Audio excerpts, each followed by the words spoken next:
ورجعنا لكم. اهلا وسهلا فيكم بقناة زيدا وورد. اليوم الميك اب رح يكون ميك اب خفيف بلون الازرق والزهري.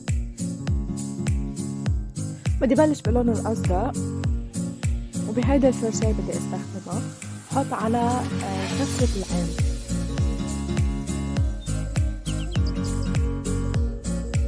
بدي ارسم لها هيدا الشيء، بدي ارجع سمك لها اللون.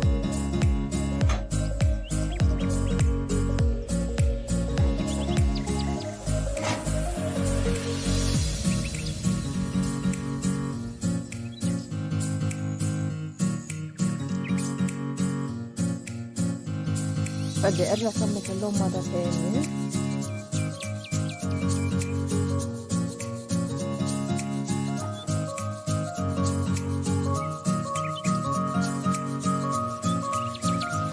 كمان مرة ثالثة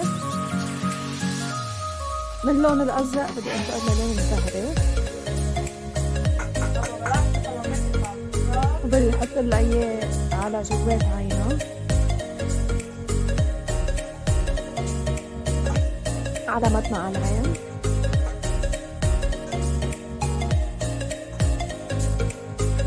بدي ارجع صمت للون مرة ثانية من اللون الزهري، بس بدي اعمل لها اضاءة على مطمع عينها باللون الابيض اللميع. وهلا عم بدمج اللونين مع بعض. بالماسكارا بدي مسكر لها رموشها،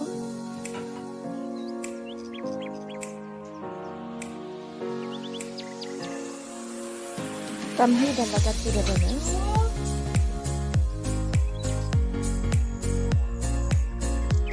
وهلا بدي ركب الرمش، بمسكه من نصه، بظبط لها اياه من الجوانب، نفس الالوان اللي حطيت لها اياها فوق عينها بدي احط لها اياها تحت عينها.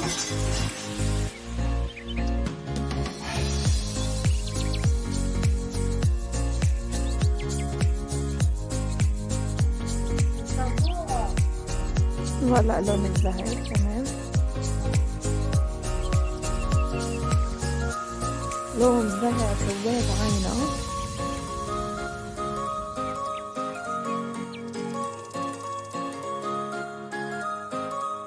مسكرة تحت العين،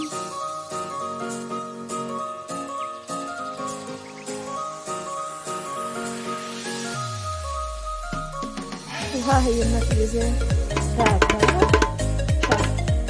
ان شاء الله تعجبكم. لاف يو.